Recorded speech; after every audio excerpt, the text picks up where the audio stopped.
This is Mexico: desert, forest, mountains, sand and sea, tacos, rancheras, tequila, Catrinas, and the traditional celebration, the Day of Death. But we are not here to talk about that fun stuff. We are here to talk about its economy. Mexico is the 9th largest economy in the world and has become increasingly oriented toward manufacturing since the North America Free Trade Agreement entered into force in 1994. Nowadays, Mexico has 46 free trade agreements with the Pacific Alliance, Central America, which includes Costa Rica, El Salvador, Honduras, and Nicaragua, Panama, Peru, Bolivia, Japan, Uruguay, the European Free Trade Association, Israel, Chile, the European Union, and Colombia. It has preferential trade agreements with Argentina, Mercosur, Brazil, Paraguay, and Ecuador. Likewise, Mexico is a member of the WTO, and it also has a framework agreement with Mercosur, which was signed in July of 2002, and has to sign trade agreements that are not into force yet, which are the CPTPP Comprehensive and Progressive Agreement for Trans-Pacific Partnership, signed in March 8 of 2018, and the USMCA. Under NAFTA, US, Canada, and Mexico agreed to eliminate tariffs on most important goods with a major focus on liberalizing trade in agriculture, textile, and automobile manufacturing.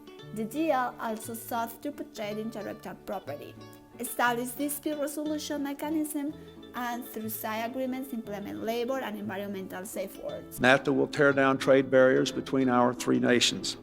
It will create the world's largest trade zone and create 200,000 jobs in this country by 1995 alone. Politicians and economics have long debated the NAFTA's implication on the economic growth and argued that the trade agreement benefited Mexico's automobile industry in particular, because it gave automakers the ability to source cars where the costs were the lowest. For example, in Mexico, wages and parts are cheaper than in the United States and Canada. According to the Organization for the Economic Cooperation and Development, the minimum wage per hour in 1994 in the United States was $7.2, in Canada was $6.9, and in Mexico $1.2. In 2018, there were major changes in the minimum wage. The United States minimum wage was $7.3, the Canadian minimum wage was $9.5, and the Mexico's minimum wage was $1.1. Therefore, NAFTA allowed automakers to keep costs down, manufacturing jobs and factories out of the United States and Canada. For example, if at least 62% of a car's parts were sourced from North America, it will be tariff-free, and imported cars that didn't meet these requirements will have to pay 2.5 tariff.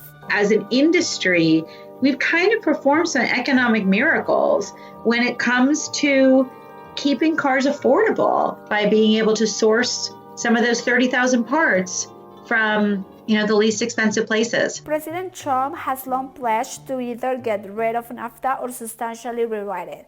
It was a crucial promise of his campaign. I'm going to renegotiate NAFTA, one of the worst trade deals ever signed in the history of our country. The USMCA replaced the 1994 North America Free Trade Agreement with a 21st century high standard new agreement to support mutually beneficial trade leading to freer, fair markets and to robust economic growth in the region. The United States ratified the USMCA on December 19 of 2019. Mexico ratified it on June 18 of 2019, and Canada ratified the agreement on March 13 of 2020. The agreement is scheduled to come into effect on July 1st of 2020. The proposal that was given to us. There is no question, of course, that this trade agreement is much better than NAFTA. But in terms of our work here, it is infinitely better than what was initially proposed by the administration. But this is more than a triumph for organized labor. It's a triumph for workers everywhere across America. In terms of the working group members, I want to say that they strengthened the labor standards. They strengthened the environmental chapters. They enhanced the verification mechanisms for environmental trade. With the unflinching leadership of the Speaker, we also secured important changes in USMCA that preserve Congress's ability to change U.S. law to address the crisis we are facing with respect to high prescription drug prices. These were intense, argumentative, angry negotiations. I mean, this got really hot on a number of occasions. I think we set a world record for hanging up on each other, myself and the trade rep. But At the same time, we also knew that this was an opportunity that we couldn't let get away from us. There are important differences between NAFTA and the USMCA, including first, requiring automobiles to have 75% of their components manufactured in US, Mexico, and Canada in order to qualify for zero tariffs. Under NAFTA, the requirement was 62.5%. Second, 40 to 45% of automobile parts must be made by workers paying more than $16 an hour by 2023. Third, countries have strengthened labor laws by allowing inspectors into facilities to investigate violation of workers' rights, especially in Mexico. Mexico agreed on passing this law to give workers the right to union representation, extending labor protections to migrant workers and to protect women from discrimination. Under the USMCA, countries can sanction one another for any labor violations. The USMCA allows US farmers to get more access to the Canadian dairy market. There are also intellectual property and digital trade, where the copyright terms were extended to 70 years beyond the life of the author. Under NAFTA was 50 years. Lastly, and the most important change, is the 16-year sunset clause, meaning they expire after a period of time.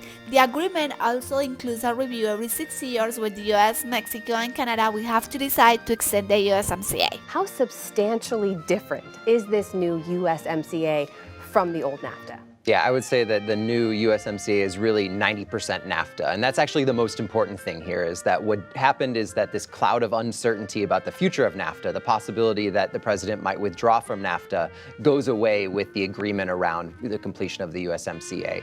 That matters because companies have invested billions of dollars in the creation of a North American system of manufacturing production. So we have now not just sort of regular trade of finished goods happening between the United States, Mexico, and Canada, we're actually building things together. And so all of those products, all of that $1 trillion of trade was put at risk. Now investors, companies that are involved in that trade can sort of breathe a sigh of relief and continue doing business. That said, there were, of course, some more important changes as well. Important changes, important updates too. Why were those necessary?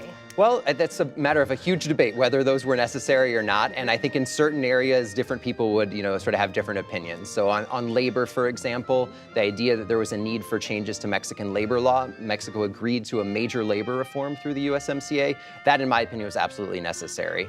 Workers in Mexico were not well represented previously, or not currently well represented, but under the new labor reform, they'll have real unions that represent the workers instead of employer-dominated unions that have probably artificially suppressed wages to a certain extent in Mexico previously. So hopefully that will change for the better following this agreement. There's also been sort of a rebalancing, right? There was this big push to try to bring back those manufacturing jobs to the U.S., protect the wages here.